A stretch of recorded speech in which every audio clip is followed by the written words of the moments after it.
Are you tired of watching shows that only give you general social media theory and expect you to figure out how to apply it to your own industry?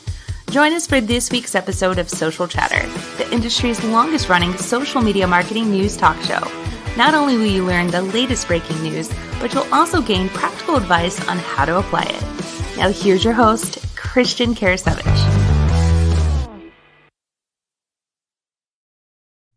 What is going on, everyone? Welcome to Social Chatter, your weekly social media marketing news talk show.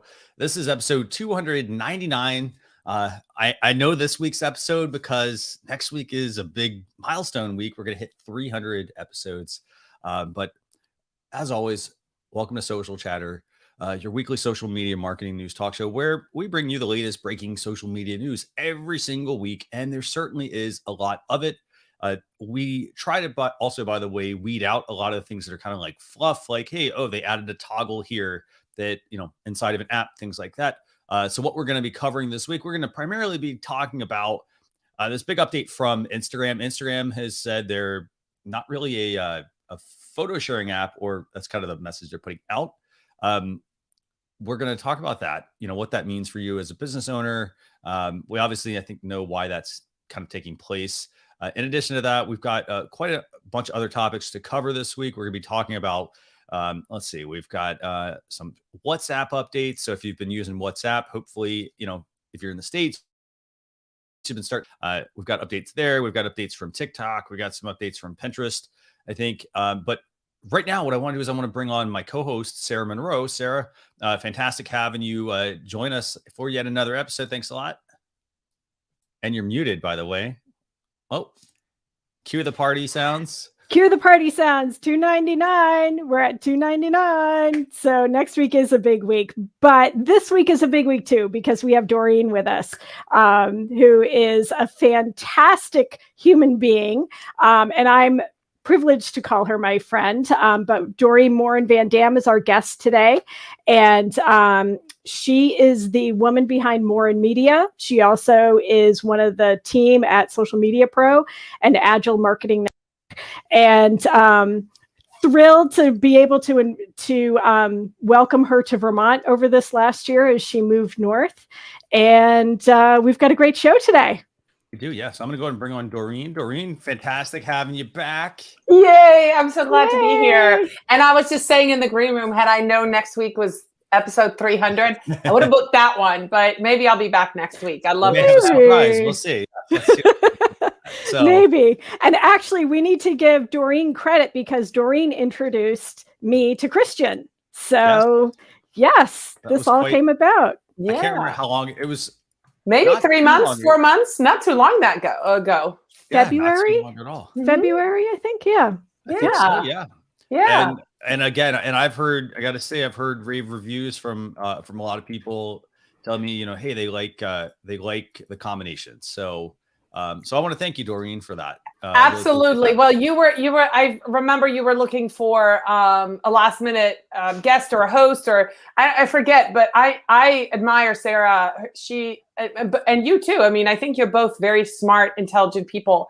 And I figured you guys would do really well riffing back and forth to each other. So I'm glad that worked out. Yay! Thank you. So. I know we started a couple minutes late today. Sarah, I'm turning over to you. Where do we want to start with this week's topics? Let's start with what everybody has been freaking out about for the last week. And that is Instagram saying that they are going to put vertical video into your feed. So, Adam, we're talking about this before the show. Was this a good PR move on how he announced it, or was it a very strategic PR move on how he announced it? But, you got to think there are no mistakes when it comes to big companies like this. They announced that they're experimenting with how to embrace more video. So what it really looks like is that they're bringing Reels and short video, aka video that looks like TikTok, into your Instagram feed. And all of those Instagram diehards have been up about how that's going to corrupt the platform. It's the end of Instagram. And yet, once everybody calmed down, we realized this is an evolution for Instagram, right? Facebook, Mark Zuckerberg has been talking about video since 2016, and seen video come up and up and up and bubble up, especially over this last year and a half with TikTok.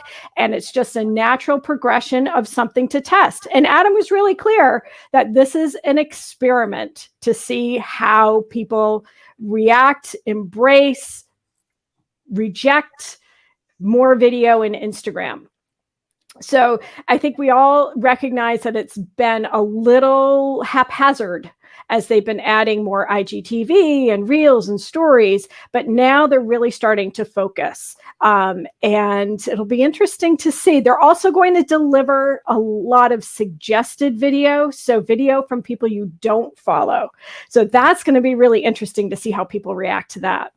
Yeah, I think this is going to be, I mean, I guess if you kind of think about just the whole progression of Instagram has always been a mobile first app, you know, and people have always wanted Instagram on, they want to be able to post from desktop. And some of that stuff made sense, you know, because you had to create on desktop and you had to like airdrop it to yourself and the days it started, it was email to yourself and then save it to your photos and upload to Instagram. There was this whole like crazy workaround, right? Right, Dorien, you know this one, you know exactly what I'm talking about.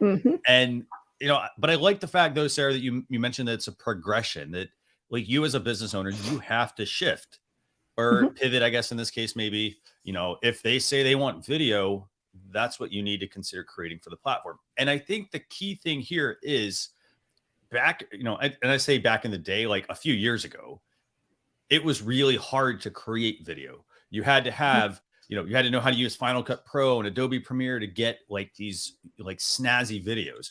But nowadays with TikTok, for example, with Snapchat, even they have made it easier for you to create that kind of professional looking content without having to be a video editor. So you still have to do the scripting, all that sort of stuff, but they make the tools easier for anyone to be able to do it.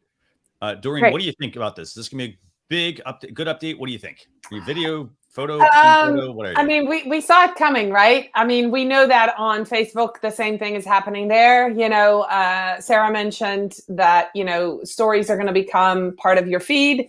Stories are usually vertical videos as well. People, that's how they consume. It makes sense that, you know, Facebook, who owns Instagram, would do that, right? As a social media professional, as a social media manager, it doesn't mean I'm going to jump right on the bandwagon for every single client. You know, it's going to depend on their strategy. Definitely note it. You know, it's a trend. See where it will go. We're testing this already with most of my clients. And so some of the content does well, some of the content doesn't do well. And one of the things that I you know, want to point out that if you're a brand or you're a company that struggles with creating some of this vertical video, this is a great time to think about influencer marketing, ambassador program, and let them create that video and you post it or you reshare it. So it doesn't, this panic doesn't all have to be on the shoulders of the brand. This could be something that you integrate in an influencer marketing campaign. So I want to tell people to kind of calm down. And in order to grow, we need to evolve, right? If we do the same thing over and over, it makes sense. I remember maybe 5-6 years ago, both of you probably remember that, maybe even longer, maybe 7-8 years ago, that on Facebook, text-only posts were like doing better. And remember that? Right. And somebody discovered it, and all of us were like throwing out our images, and we were just like creating this copy and writing it and getting and testing it.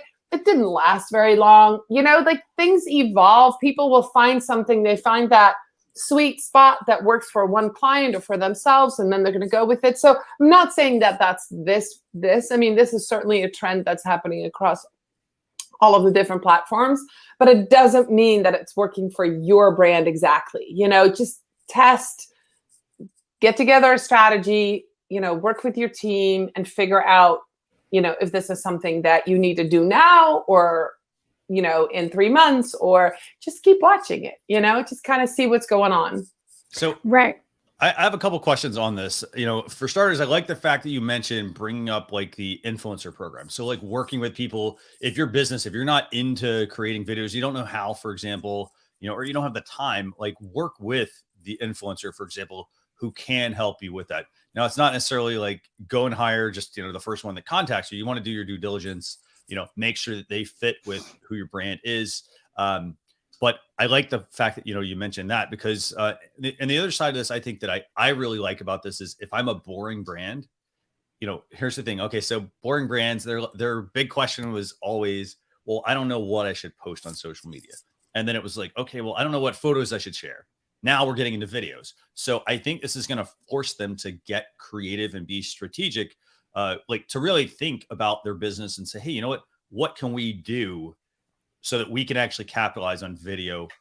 We had to do it for photos. Okay. So now we have to do some video. Think about the viral video, Ocean Spray, the guy on the skateboard. Yeah. I mean, that was a complete fluke. That was through TikTok, and then it went crazy, and Fleetwood Mac had a resurface of that song, and it just was, but that they used it, they jumped on it, they saw it, and that was accidental. But you can get some of your influencers, people that know how, like you were saying earlier, Christian, there are people who know how to create this video. It makes it much easier. They script it, they do it.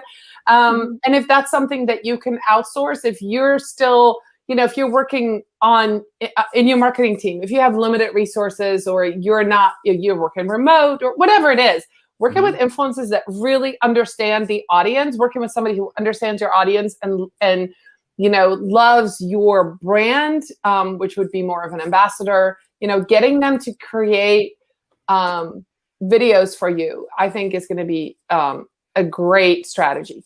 Right. And I think one thing that both of you are touching on, but I want to say really explicitly, it's what your audience wants. It's not what you feel that you can produce. Well, it's partly that, but it's not what you think you need to put out there. It's what your audience puts out there. And our customers ask us every single day questions that can become great content, right?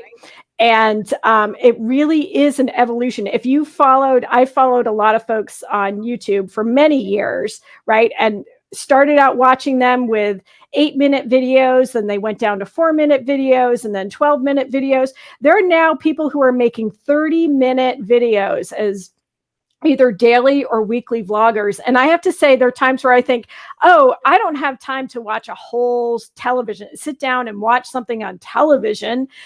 But will I play something for 38 minutes on YouTube from one of my favorite creators? Yes, I will. So it's really about who is the audience, right?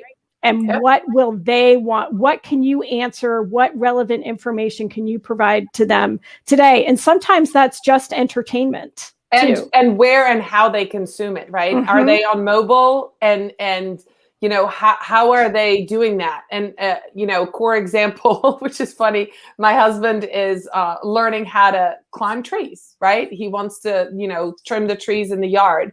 So instead of watching TV, he's got YouTube on the TV, and he's watching all these arborists.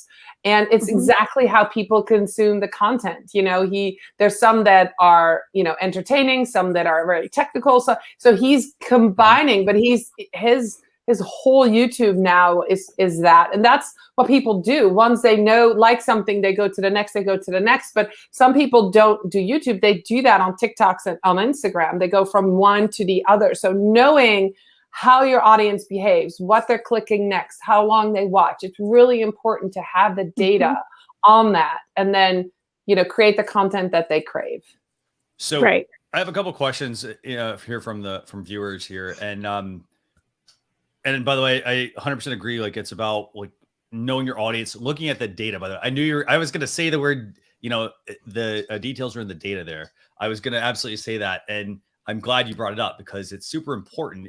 Data is where, you can get all this information. If you're not sure, for example, what time should I be posting? How long should I be posting my videos? Your videos, for example, if it's on YouTube, go look at the analytics.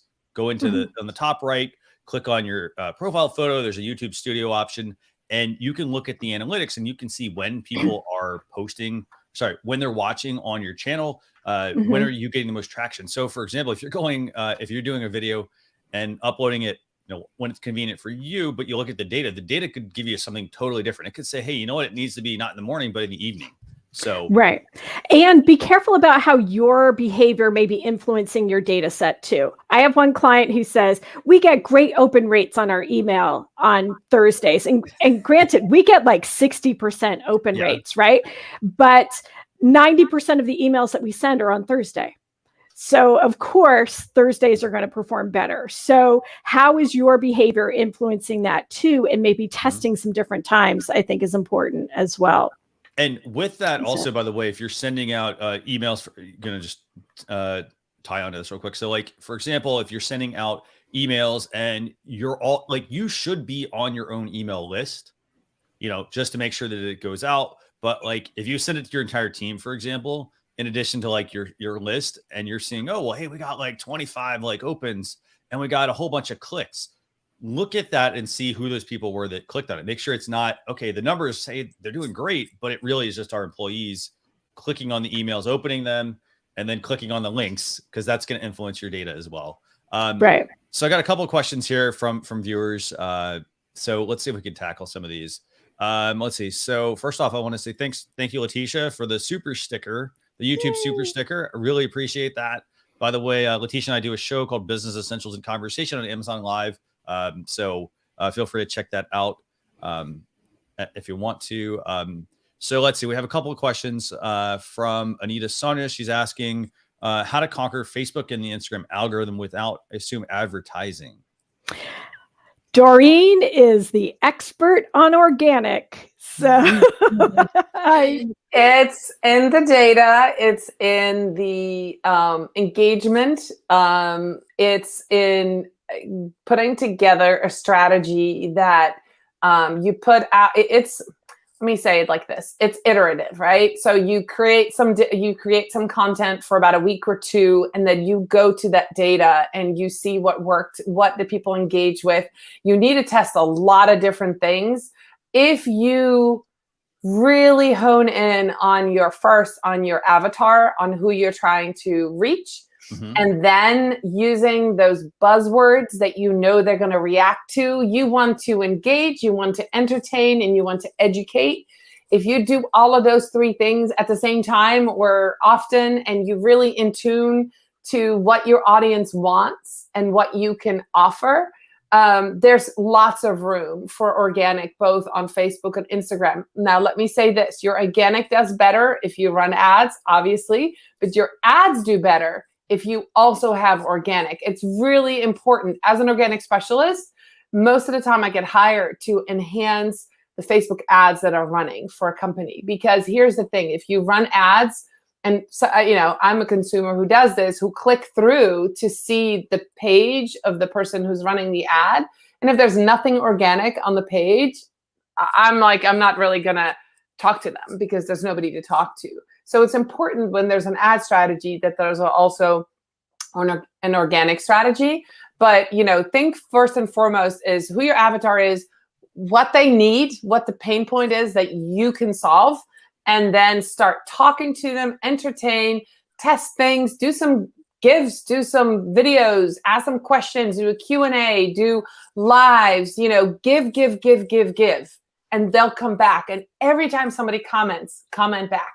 Keep that conversation going. That's how organic works. On Instagram, on Facebook, somebody asks a question, answer it, follow up on the page and as well as on Instagram. That is really how organic works. And then, talked about influencers. If you have other people that you can pull in, get the CEO of the company to weigh in, get an influencer to come in and say something about your image, draw them into the conversation. It could be simple, easy things that will just spark. And it will just go. And that's what's working for one of my clients, working really, really well right now, getting an influencer to come in to some of these organic posts, and it just blows up and hundreds of comments. And so there is definitely strategies out there. Organic is not dead. So I've got a couple other questions. Like some of these are from me, and then some of them are going to be from our viewers. So my question is, so if you're mentioning, okay, well, somebody should go and respond to comments. Should they be doing that immediately, or do you recommend, either you or Sarah recommend, saying, okay, in the morning, I'm going to go and respond to comments from the previous day, or in the evening? What's the best strategy there? Depends on the platform, really. Instagram doesn't really penalize you if you're if you comment late, you want to be polite, you know. If people are taking the time to comment, that really adds value to your post in the eyes of the algorithm. And so you need to know how the different platforms work. So Instagram is okay if you're a little later, right? Facebook, Twitter, LinkedIn appreciate the comments, especially Facebook want the comments pretty quickly. Would you agree, Dorien? I do. And what you see is when somebody comments and then you comment and it's a live conversation and you can kind of see it happen. It's like, boom, it's like fire. It's like, it just explodes and the posts do well. So to strategically do this, I know that there are bigger brands out there who plan these posts out where they go to Slack and say, hey, I'm going to post at 9:15. You know, if you can come in and leave a comment and they get people in and they get people going and then their audience and then more people see it. It's a strategic way to get that organic stuff. And the same thing on LinkedIn. I mean, that's what I recommend, posting stuff that you know your friends will talk about and then other people will see it. So yeah, it's definitely on Facebook and LinkedIn both. But you know, if you have a strategy and you're working on other things, we can't all live on social media 24 hours a day, right? So then it becomes important of when you post. If you post and you run and you know you can't be there, that's just a bad time to post, right? As a community manager, I'm not in my community all the time. But when I'm going to the community, the first thing I do is I post something. Right? Because I want to be there. So then I might do some administrative task and I might, you know, approve some posts and I might do this. But while I'm in there, I can see when people start commenting and then I can comment back because I know I might have 30 minutes or 45 minutes in that community that I can engage. So it's important to keep that in mind when you're posting. Your posting strategy is like you want to be present and on. So don't do a bunch of stuff and then post and then go write a blog post. Right. The posting ghost. Right. Yeah. The posting ghost. Yeah. We have like a whole like show about that. Post and ghost, exactly. post and pray or something like this. But spray and pray, I think is but with LinkedIn, I mean, we've all seen it. We've all seen Dorien liked this post or Christian liked this thing. And one piece of content on LinkedIn can have a week to 10 days lifespan, right? Where a tweet is 14 minutes on average, right? And Facebook is, we're not really sure right now. So definitely having that group of people who can be your managers. Now, I would say be wary of creating that pod, right? We've all heard of those organic, quote unquote, organic pods. What is that? Let's talk about it real quick. What is that real quick? So that is where you basically join a group or I think they're called pods, right? Yeah, they're called pods. And I would not recommend this. I was more of an employee sort of, you know, Slack channel. We have an important announcement to put out or an important thing. I just want you to be aware this is what I'm posting. If you happen to be on social media, come be part of the conversation. That I would recommend because you're part of the brand. But I would not join a pod where it's like for like. I go to your post and I comment on yours and you go to mine and you're expected to bid for like 30 people. You know, pod is usually 25 to 30 people. And then you're supposed to go to 25 to 30 people's Instagram posts and engage and they come to yours. Now, it might work for a day or two, but after that, the algorithm is going to be like, what the heck? You know, it's just not exactly. That's not organic. That's not organic. And your account will, once you start to get that same engagement from the same people every time within a period of time, the platforms are incredibly smart. I mean, we only have a fraction of the knowledge of what's going on with the machine learning and the AI and the algorithms and all of that. So it gets smart pretty quickly, especially Instagram gets smart pretty quickly to those engagement measures and you may get a spike in engagement, but then it'll drop right back down again. I think a better strategy would be to create content with other people and collaborate on a blog where you get quotes from people, or you collaborate on a video where you make a composition video with, little snippets that people sent you, or you highlight a local business and you tag them. Those are genuine, and those will also draw in people and start engagement. But yeah, no, never the pods for sure, because they're not really related. Usually they're not even in the same industry. So, I mean, you really don't care to somebody that manufactures light bulbs comes and talks to you when you sell cookies. I mean, it makes no sense. But that tagging contributes. It shows that your account, whether it's personal or business, is contributing to the community within that platform too. Yeah. And those platforms really appreciate it and will reward you for adding a positive content, sharing someone else's information, maybe tagging them in a story. So they really appreciate active accounts like that. Yep. So sorry, I cut you off, Christian. No. I want to make sure we get to some of these comments, and we stick to some of the get back to some of the news topics. So let me go through a couple comments here from Letitia. Actually, she made some really great comments that I think we should highlight. And then we have a great question here from Coach Erica as well. So let's see. So a couple of things Letitia talked about, and I think this is I love this comment. I told my clients last month, you can't get what you don't give. If you want consistent customers or clients, you have to be consistent.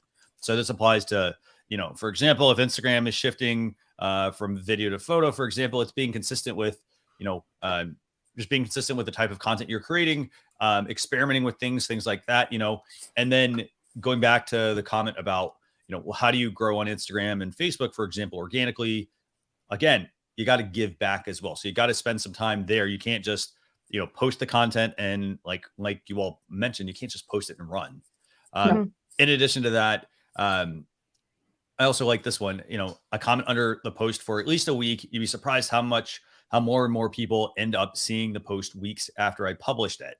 And again, it's being involved. So, for example, part of your strategy could be every time I make a post, you have to kind of set these boundaries yourself, but every time I make a post, I'm going to post X times a week. And then I could say, this is by the way, why a calendar really helps, having a calendar in front of you, for anything you're doing. But, set a goal of every time I post, I'm going to go in and I'm going to spend 1 week, for example, going back to that one post. And then, and see what happens. If you don't go back to it, or you just sporadically go back to it, I think you're going to notice, a big difference there. And then in addition to that, a couple these are good points. And Dorien, I've got a question for you in a second about influencer marketing. Letitia also says she hired a VA to do engagement only when she didn't have the time. So it goes back to what you said as well about, for example, if you don't have the time to make videos, or you can't make videos, you don't know how, then consider hiring somebody to do that. For example, such as an influencer. And that gets me the next question, actually, from Erica Love here. And so she's asking, what's the best way to become, or Erica Atkins, actually, sorry, what's the best way to become an influencer, basically. And then my second part to that would be, how much should somebody pay an influencer, for example, to help them create some of these videos? All right. Well, there's a whole road to that, and I'm not the expert, but I just conducted a summit where I interviewed several people about influencer marketing. So I have some tips and ideas.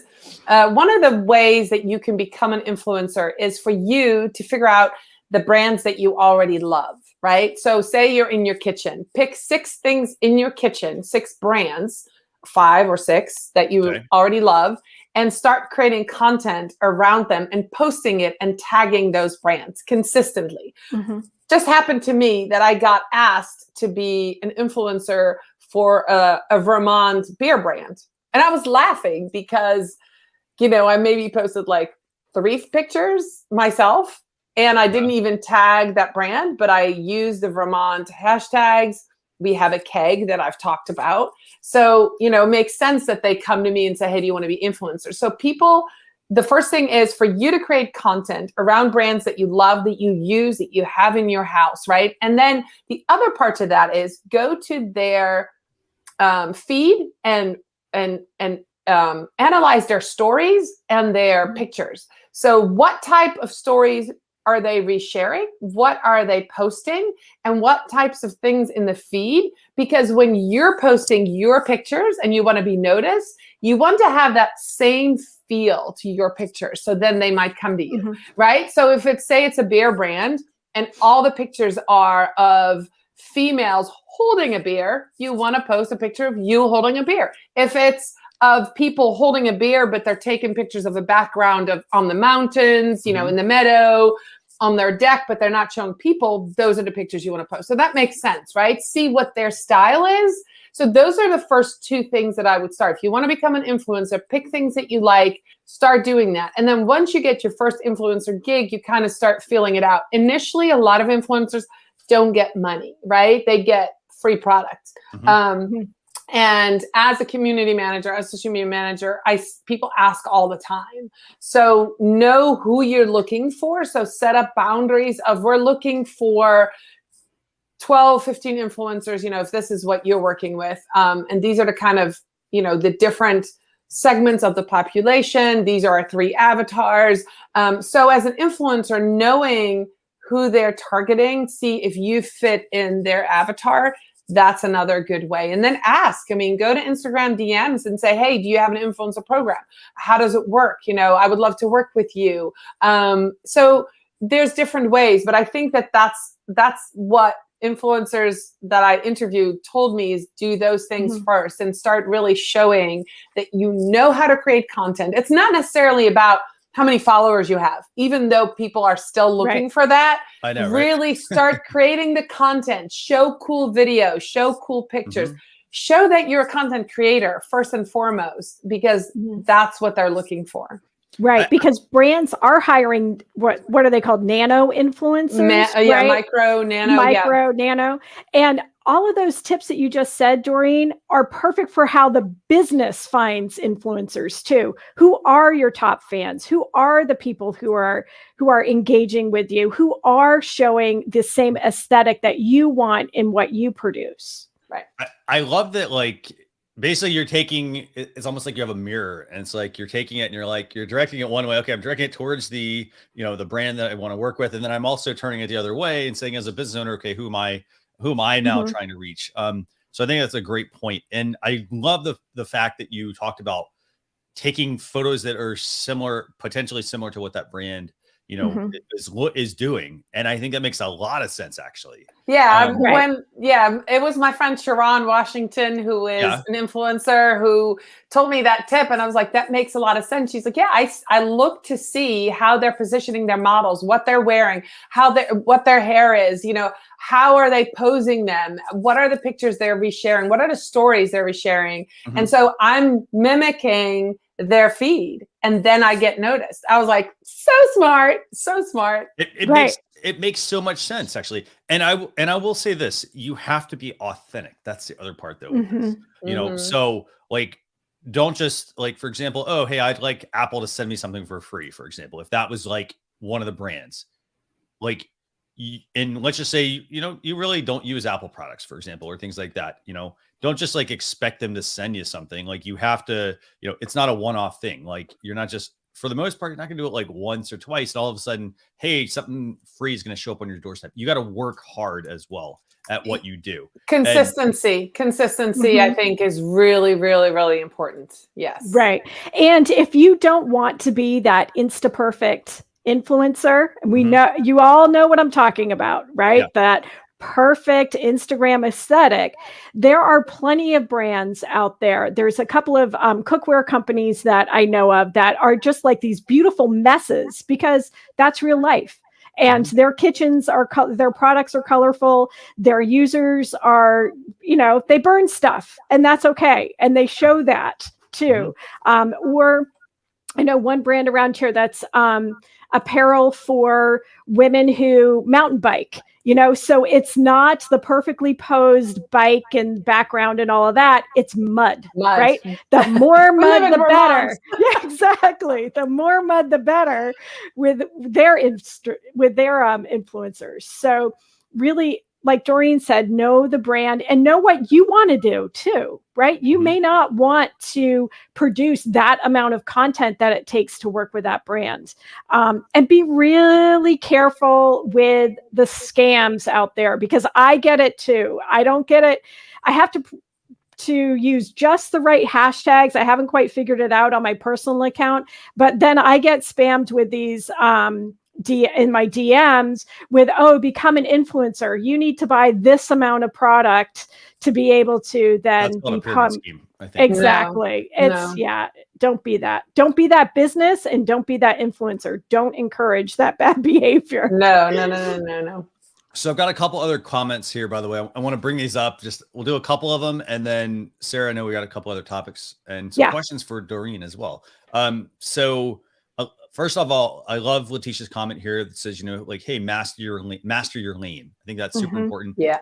For example, putting that in context of Instagram and Facebook, don't try to do Instagram and Facebook.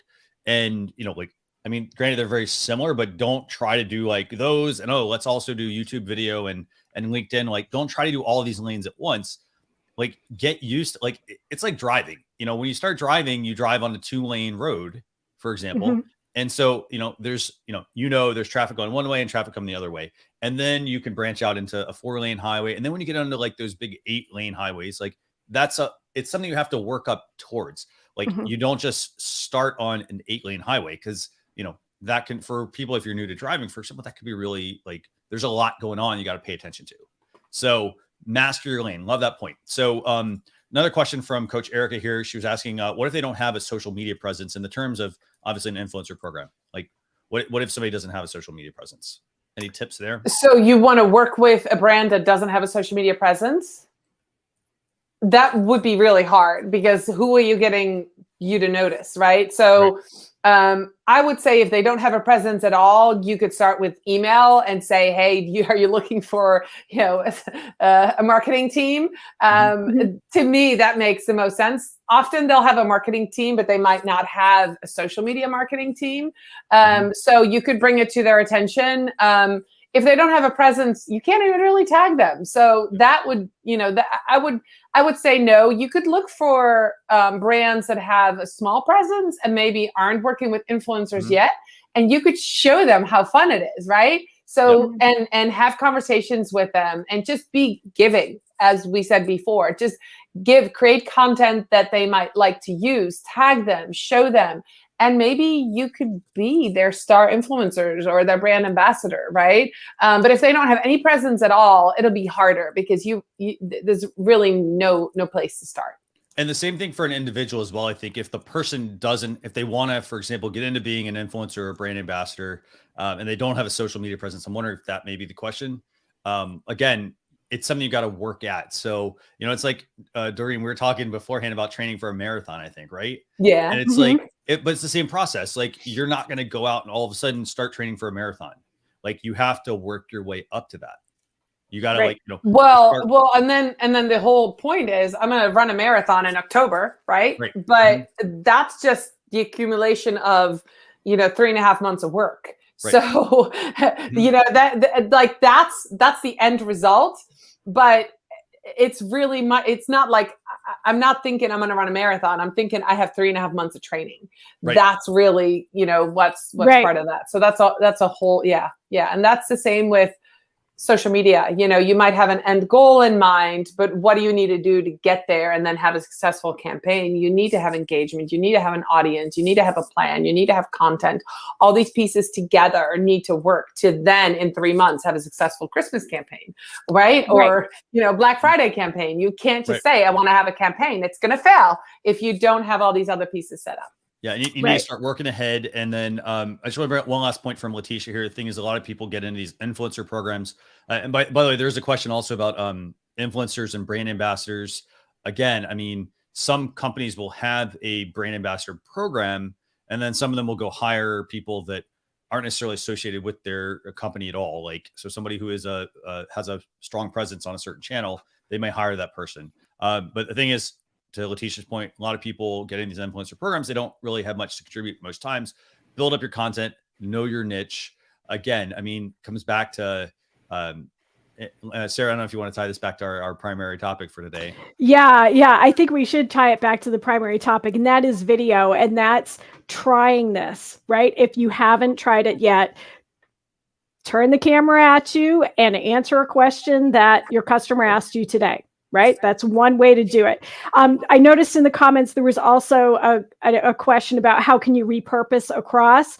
And one thing is, if you are using TikTok, Instagram is saying that they're seeing the TikTok logo. So their AI, their image recognition is seeing that TT logo in it. So if you are on TikTok, you want to repurpose that content to Instagram, definitely have a clean video for Instagram. And I have to say, with YouTube too, if I see a lot of those TTs in those shorts on YouTube, I just pass right over. It's like, why?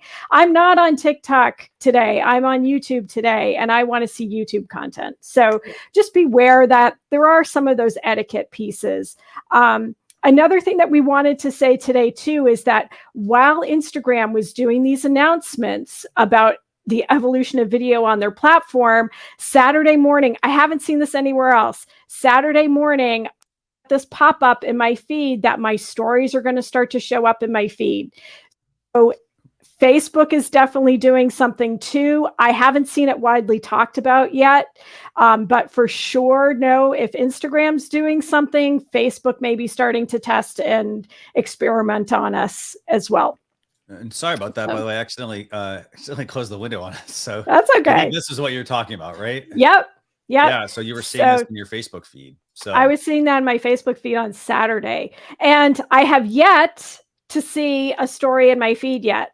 So don't know what's going to happen there, but they're definitely letting people know that this is happening, or they're just beta testing to see what's going to happen. And just one last point I want to add, when Facebook or Instagram, this is mostly true for Facebook and Instagram, when they say, for example, we're going to start, for example, Instagram says, hey, we're going to start switching to video over photos. Start posting, start your strategy, start looking at your videos and your video content and coming up with a video strategy for Instagram. It doesn't mean you have to do it like today, but you want to start moving on it, because they typically will reward you if you're kind of following those sorts of things. Right. Right. So again, that's just a social media tip for your Facebook and your Instagrams. Sarah, is there any other news we want to talk about this week? There is news. Let's do a quick speed round, because I know we only have 10 minutes left in the hour, and we want to talk to Dorien about community building. So one big piece that's coming up is WhatsApp. And Facebook is announcing that they're going to launch more shopping tools, specifically in WhatsApp too. So what's going to happen is that you can set up shops. What's sort of buried in this announcement is the most important thing to me as someone who helps businesses build these things, is that you can build one shop and use it across the 3 apps, Facebook, Instagram, and WhatsApp. And if you aren't thinking of WhatsApp as a strategy, you should be, because it is huge, especially if you are working with a worldwide audience and you are selling globally. In India alone, WhatsApp has 500 million users. So you can really get in front of people with the WhatsApp shop. So it's really a place. Facebook is trying to make a move in e-commerce. They're going to do it with this. They're also going to do more shop listings in Marketplace. And you got to assume something's going to come out with Instagram shopping as well. 2 other quick pieces, and we'll put more of this information in the blog. Pinterest is making a move to suppress misinformation and predatory weight loss ads. So they are banning weight loss ads on their platform. They are also blocking search results that use keywords that could be triggers for eating disorders. So they are really making a move toward as influencers say, radical self-acceptance, to really look at healthy body image on their platform. And we're seeing all of I think we've talked about it earlier this year too, all of the platforms are making a move to be a more positive place for people to be on the internet. So this is Pinterest's move.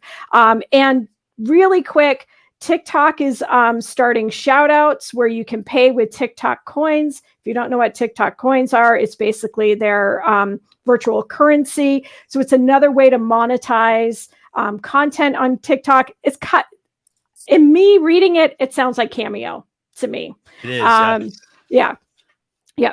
So those are the quick ones. We'll have more information in the blog post after the show. But we really want to get to Dorien. Dorien has given us some great content today, but we actually have questions for her about community building and why it matters. So why don't we start with a big question? I always tend to start with a big question, right? What does it mean to build community business? It means that you have a place that people that know and love your brand can talk amongst each other and with you. So they get access to you who either, works for the brand, access to other people, but you, more importantly, get access to them.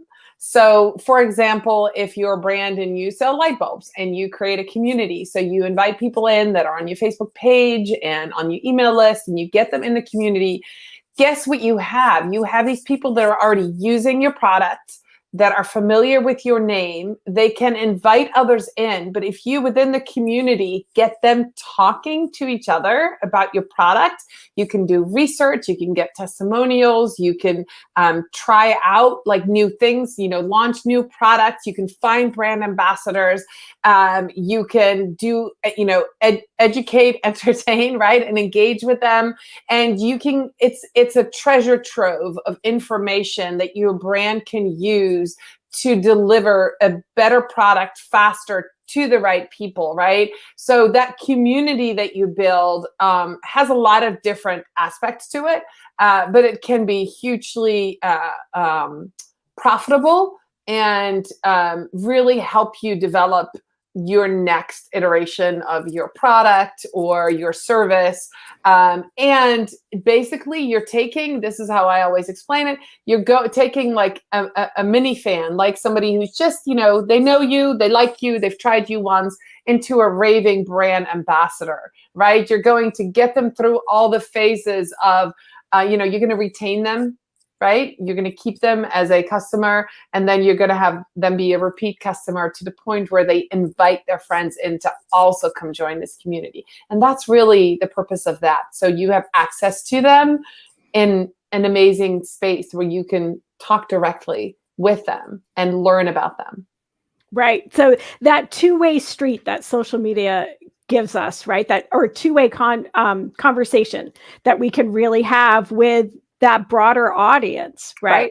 So how long would you say it takes? I know this is going to be the it depends answer, but how long and how much effort do you think it takes to really build a good community that can support your business? You can get started pretty quickly if you have a strategy in place on how to invite people, what the purpose is of the group, your resources, time, money, how much money and time you have to spend, to build that up. And as long as you have, an engaged audience on Facebook and you have an email list, and there's different things that you can do, incentivize people to come join your community. But your biggest money and time is going to go into once they're there. You have to then have a strategy to keep them there and keep them entertained and keep them talking to you. So it takes a while to build up. There are communities that grow really slow, and there are communities that grow super, super fast because they tell everybody about it. I mean, during the pandemic, there was this community that went from 0 to 1 million people that were people pretending to be ants. I still don't understand it, but it was snowballed. Like they told everybody like, hey, come to this group. And within like a couple of weeks, this group grew from 0 to 1 million. That's crazy. It was a crazy idea, right? And then there are other groups that struggle to get people in. And usually it's because there's no value or no good strategy behind it. You know, if you're a light bulb manufacturer, what is the incentive for people to come into your group and to be on Facebook and to be in there? Well, maybe you give away free light bulbs every month. Maybe you have a contest. Maybe you talk about energy saving ways. Maybe you make it about them. Ask them where they live. How many light bulbs do you use a year? And really get into their heads, but entertain them. Funny things. People are on Facebook not to buy. So you have to offer them something else. So what is this group offering that they will not only enter, but stay and engage? So you really have to think strategically. But I mean, it can be pretty quick, right? But it takes manpower. It doesn't just take money. It takes people in there and engaging. Right. And what about that mix of all about you versus all about something else too? And let's use that light bulb business as an example. And if you have energy efficient light bulbs, clearly your community is interested in energy efficiency. How much of a balance should you have with maybe all about light and home energy efficiency with lighting, but then maybe bring in how can you save water? How can you save on heating? Absolutely. Once you know who your avatar is, you bring in experts that can talk about those same topics, right? Because if you're interested in energy saving, you're probably composting. You probably have a vegetable garden, right? You might have a pet. There's all these different things that your avatar might have. Bring those in for sure. Again, you want to keep people there. You want to keep them happy. So be more than just that. Because if you're just there to get information out of them about, what's your spending habit on light bulbs, that community is not going to go, right? So I usually tell people if you're a brand and want a Facebook group, I basically tell them the strategy needs to be 2 Facebook groups. One that's much more general. So say, I'm going to go with something different. Say you're a pizza place and you want to start a Facebook group, or you want to have a community. One of the groups I would start might be like New York pizza, like if you're in New York, or, Pittsfield, Vermont pizza lovers group. So anybody who loves pizza, you talk about pizza. What do you like on your pizza? How do you eat your pizza? How do you slice your pizza? What cheese do you on your pizza? That's general. But then from that general community that you build up with thousands of people, you also create a smaller community of people that have come into your shop, have bought your pizza, have used the coupon. You then go to that smaller, and that's your VIP group. So usually when I work with a client, I tell them the goal is to create 2 groups. One is much more general and one is smaller, where VIP are in there that are people that are actually bought from you. Does that make sense? Yeah, absolutely. And those become your influencers too, right? That we were talking about. Well, Dorien, I know that we need to let you go before 9 o'clock because you have another commitment. I'm going to another live. Yes, we will definitely have to keep talking to you. And I think the key point that you talked about is purpose and plan, right? Yep. Purpose and plan for these things. And avatars, you got to have an avatar as well. So again, you got to start thinking ahead about what you're planning to do in your business. It's not a last minute thing. It's the same. So Instagram switched, like we said this week, they switched from from photos to preference to videos because they're changing with the times. They're changing with the fact that everybody's using TikTok, for example, or YouTube Shorts for these, vertical forms of video, which means, you as a business owner, let's get you starting to think a little bit more about, making video for your business, photos and whatnot. So Dorien, just one last question for you. Where can people get in touch with you? They want to learn more about, what you're doing, your agile marketing and things like that as well that we talked about. Okay. Well, the best place to get in touch with me or follow me is on LinkedIn, Dorien Morin-van, orange glasses. You can find me. My business name is Morin Media. So on Twitter, Instagram, Facebook, I'm at Morin Media. But LinkedIn is where I hang out a lot, and on Facebook as a community manager. So come say hello. I would love to know that you watch the show. Fantastic. Great. Thanks so much for joining us. Thanks, Dorien. Let's see about having you back next week. Yes. Let's planet. All right. I'll wear my party hat. Yeah. Awesome. We'll talk offline. We'll figure out when we're going to what time we're going to do the show. Yeah. All right. Awesome. Sounds good. Okay. Bye. Bye. Thanks for having me. Thank you. Fantastic. Okay. This has been an awesome show. I got to say, I love all the, like, just all the knowledge that she was dropping about, Mhm. like just about the influencer side of things, how to build community. I mean, again, these are all aspects that you can, wrap into, some of these updates. So for example, I'm going to use the other example. Like if you're somebody who, you want to get into this whole Instagram video thing, and you're not sure how to create the videos, again, go follow some other brands, look at what they're doing, but also, we talked about building communities. Why don't you go and join a few communities as well? There are tons and tons and tons of communities on Facebook, for example, lots of Facebook groups that they're just, for example, video creators. For example, I use a Rodecaster Pro for my audio interface. There is a specific group that is all about the Rodecaster Pro. There's a specific group about, there's tons of different groups of Canva users and Facebook users and things like that. So for example, if I ever have questions, guess what I do? I go into that group, and so I join the group and I ask a question because I know that I'm amongst friends versus, oh, hey, I'm amongst competitors. Basically, I look at it as like, you know what, if I need certain help, I go to certain places. Same thing here. Right. If you want to tap into Instagram video, again, they want you to start using it, but hey, I'm, not good at video, things like that. Go and, join some of those groups. Right.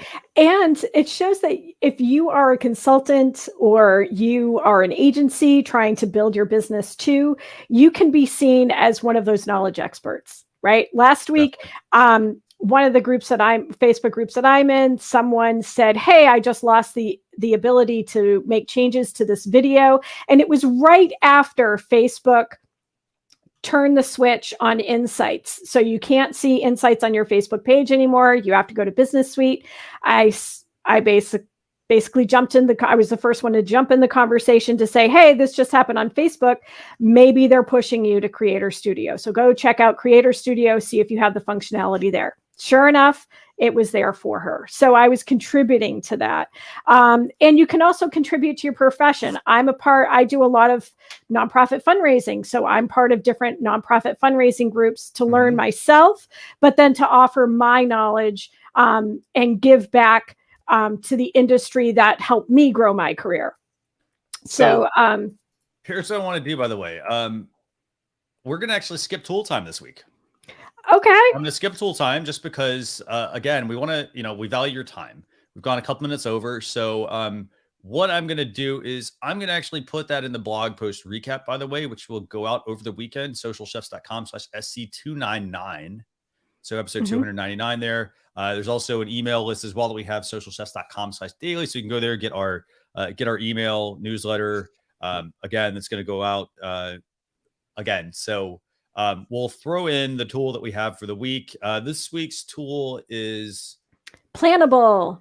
So it's a social media collaboration tool where you can basically plan out. And if you work in an industry that has to have an approval process in place, this gives you that opportunity. But use it in the opposite way too, that other people in your company can provide content to you. So this can be a different way to funnel content.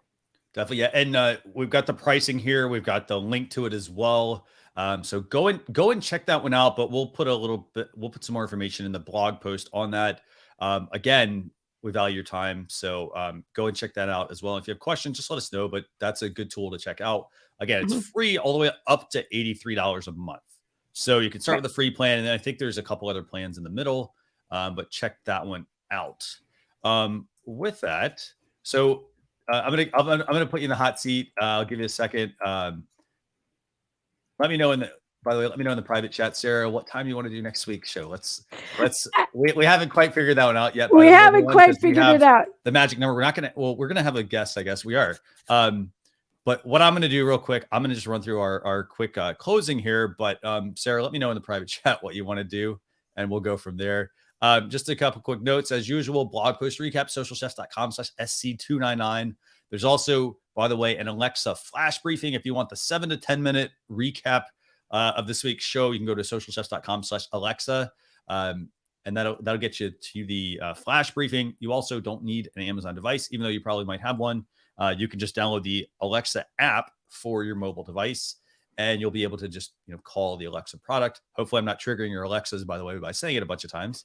And then for next week's show, let's see. 9, I think 9. Yeah, let's shoot. Okay. You want to shoot for 9? Okay. So we'll shoot for 9 a.m. Let me just get that pulled up real quick. So 9 a.m. Eastern Standard Time, next Thursday, episode 300. 15th. Magic number 300. YouTube.com/social chefs, Facebook.com/social chefs. And then there's one last question for you, Sarah. If people want to get in touch with you, how do they do that? Sure. You can find my handle is the same across social media. So at Sarah Monroe VT. Right now, LinkedIn. I'm spending more time on LinkedIn right now. So come say hello. Let me know that you saw me on Social Chatter, and I'll happy to link up with you. Fantastic. And I love the fact that, like a lot of people now, they're not just saying, well, hey, go and send me a message. They're encouraging people to tell them where they saw them at. And I think that's important because also that's data that you can use.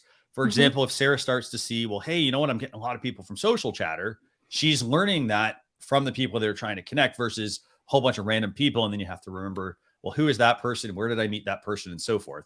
Right. But definitely go and make sure you connect with Sarah, by the way, awesome person. And then I'm at Social Chefs on all the social media channels as well. So feel free to connect with us as well.